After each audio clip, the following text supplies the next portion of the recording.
Bonjour, chers frères et sœurs, chers parents. Je m'adresse à vous une fois de plus aujourd'hui avec sincérité au regard de la gravité de la situation. Vous savez, j'ai toujours été sincère envers vous, avec vous, en ce qui concerne la situation du pays et l'avenir de notre pays. Je reviens une fois de plus pour vous parler de l'urgence du moment qui est l'adoption de la future constitution et le référendum. On assiste depuis un moment à une déferlante, à de sortes de kermesses, à des mises en scène pour amener les Gabonais à voter oui à un projet constitutionnel. J'ai été l'un des premiers, et sans m'en vanter, à attirer l'attention des Gabonais sur la dangerosité d'un tel projet. J'avais même déjà estimé que ce projet, au regard des signes annonciateurs, laissait entrevoir et envisager des velléités ou une direction vers une forme de ségrégationnisme à l'endroit de certains Gabonais. Et nous y sommes en plein là-dedans. Une constitution qui envisage exclure les Gabonais qui ont 3 ans de résidence à l'extérieur ou moins de 3 ans de résidence à une quelconque élection, alors que l'on sait que la majorité des Gabonais qui se sont déplacés pour aller à l'étranger l'ont fait soit pour des raisons d'études, soit pour des raisons de travail.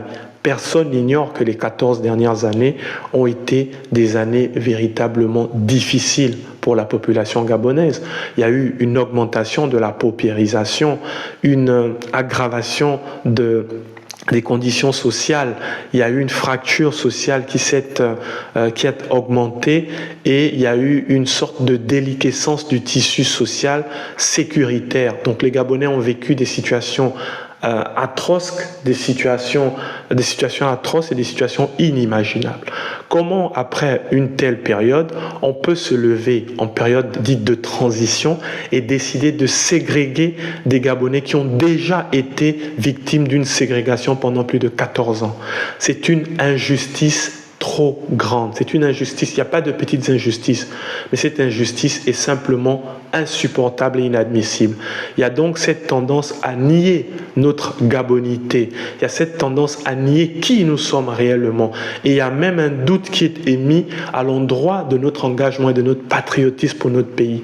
Ça, c'est grave parce que c'est pire que la mort pour certaines personnes. On est en train de nous dire, vous n'êtes pas de Gabonais, vous êtes des demi-Gabonais. Ou vous qui avez connu que le Gabon, ou vous pour qui le cœur ne bat que pour le Gabon, vous n'êtes pas assez Gabonais à nos yeux parce que vous avez rédigé à l'étranger. On est un peu comme dans la logique des pieds noirs en Algérie à l'époque. Et je peux vous garantir que ce type de situation est dangereuse. Et ceux qui soutiennent ce projet sont aussi dangereux que le projet lui-même et les conséquences que cela peut engendrer. J'attire donc votre attention pour vous demander d'être vigilant et d'avoir conscience du fait qu'il est question de nos vies. Si on nous nie nos droits, si on ne nous reconnaît pas nos droits en tant que citoyens gabonais, si on ne nous donne pas nos droits et on ne nous reconnaît pas nos possibilités d'action active et passive en tant que citoyens, nous ne sommes plus des citoyens du Gabon. Mais j'avance quand même en vous disant que j'avais aussi interpellé l'opinion sur les velléités et le danger de l'hyper-présidentialisation. Vous savez que dans notre pays, disons-nous la vérité, il y a un tribalisme qui ne dit pas son nom. Il y a un repli identitaire. Imaginez-vous un système hyper-présidentiel qui confère les pouvoirs impériaux au président de la République. L'article 51 de la future constitution le dit. Le pouvoir exécutif est l'objet exclusif du président de la République. Il détient l'exclusivité du pouvoir exécutif. Donc, c'est vous dire que tout ce qui concerne le pouvoir exécutif sera concentré dans les mains d'un seul homme. Même les pays africains aujourd'hui qui sont encore des dictatures de fait essaient de jure, essaient dans le droit de se départir de ce manteau d'autoritarisme, de dictature, d'absolutisme. Et je veux donc attirer votre attention pour vous dire que dans un système de ce genre, dans un pays comme le Gabon, où le repli identitaire est fort, où le tribalisme est manifeste et où les administrations sont tribalisées, la seule chose que ça va produire, c'est la domination d'un clan et de certains groupes sur d'autres. Et ça va aggraver le fossé de l'unité nationale qui existe déjà dans notre pays, parce que notre pays est encore aujourd'hui, malheureusement, un pays à l'unité nationale fragile. Nous savons ce qui s'est passé au Libéria. Nous connaissons ce qui s'est passé dans d'autres pays, au Sud-Soudan, et j'en passe. Et nous ne pouvons pas prendre le risque, et nos dirigeants ne peuvent pas prendre le risque de faire passer une telle constitution. Ça n'a aucune raison valable. Et les personnes qui viennent vous dire que nous avons besoin de 7 ans parce qu'il faut conduire des travaux d'envergure, parce que nous sommes aussi en retard, en arrière, ce n'est pas vrai, dans la mesure où certains pays qui se retrouvent dans des situations beaucoup plus dramatiques que la nôtre au niveau de développement, de gouvernance, n'ont pas trouvé le malin plaisir d'instaurer le septennat comme étant l'élément qui devient l'élément de solution. Je crois d'ailleurs que c'est dangereux d'avoir un septennat. Pourquoi? Parce que ces longs mandats rendent les exécutifs paresseux. Ça veut dire que quelqu'un qui sait qu'il a 7 ans, les 2 premières années, il peut essayer de travailler. La 3e année, généralement, il se laisse aller et c'est souvent vérifiable. Dans le cas contraire, les mandats que les gens appellent les mandats courts, qui pour moi ne sont pas des mandats courts, par exemple 4 ans que je trouve raisonnable pour le Gabon, 5 ans mais maximum, parce que 5 ans c'est déjà trop long pour moi et pour beaucoup de Gabonais, le président a la possibilité ou l'exécutif de faire ses preuves dès les premiers mois, les 100 premiers jours, les 6 premiers mois, et au bout d'1 an, on sait déjà la direction que le pays est en train de prendre. Au bout de 2 ans, on fait l'inventaire de ce qui a été fait, et au bout de la 4e année, on juge si il faut redonner confiance à l'individu ou il faut passer le relais à quelqu'un d'autre. C'est ce que nous devons faire. Donc le septennat ne se justifie pas. Mais je vais plus loin. Comment, en période de transition, alors que nous sommes dans une situation de parenthèse un peu confuse, on peut volontairement fixer l'âge de la présidentielle, la limite à 70 ans, excluant de fait des candidats et des personnes dont l'élection présidentielle n'a peut-être pas été reconnue, sachant parfaitement qu'au Gabon, les élections présidentielles ont été des élections de fraude.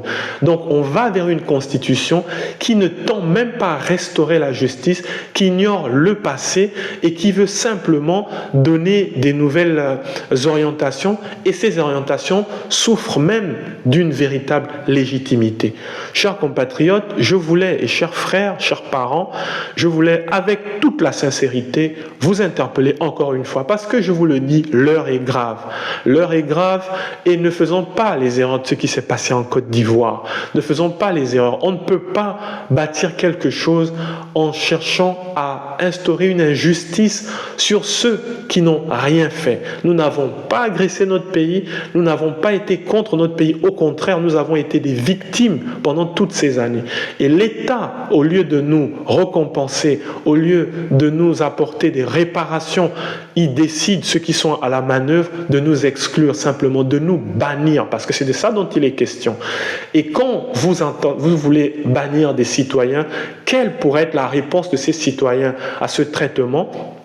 Je vous laisse simplement à votre réflexion, mais je veux interpeller les Gabonais parce que, chers compatriotes, j'appelle à votre bon sens.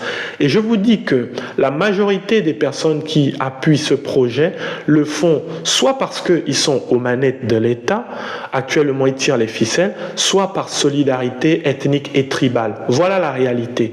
La grande majorité, l'écrasante majorité des personnes qui portent en avant ce projet ont cette motivation comme sous-jacent.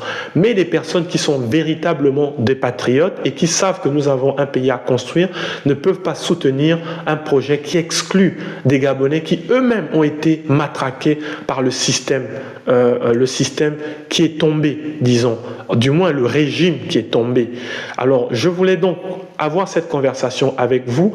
Nous nous retrouverons les prochaines fois pour d'autres conversations. Je m'excuse pour le retard, enfin pour l'absence, parce que dernièrement je n'ai pas véritablement communiqué avec vous. Je vous invite d'ailleurs demain à une discussion que j'aurai sur les réseaux sociaux avec le journal La Voix pour qu'on puisse échanger sur l'avenir de notre pays et sur les questions du moment. Et je crois fermement que le bon sens va nous appeler à nous ressaisir et j'exhorte tous les Gabonais à demeurer vigilants. Je vous remercie de m'avoir reçu chez vous.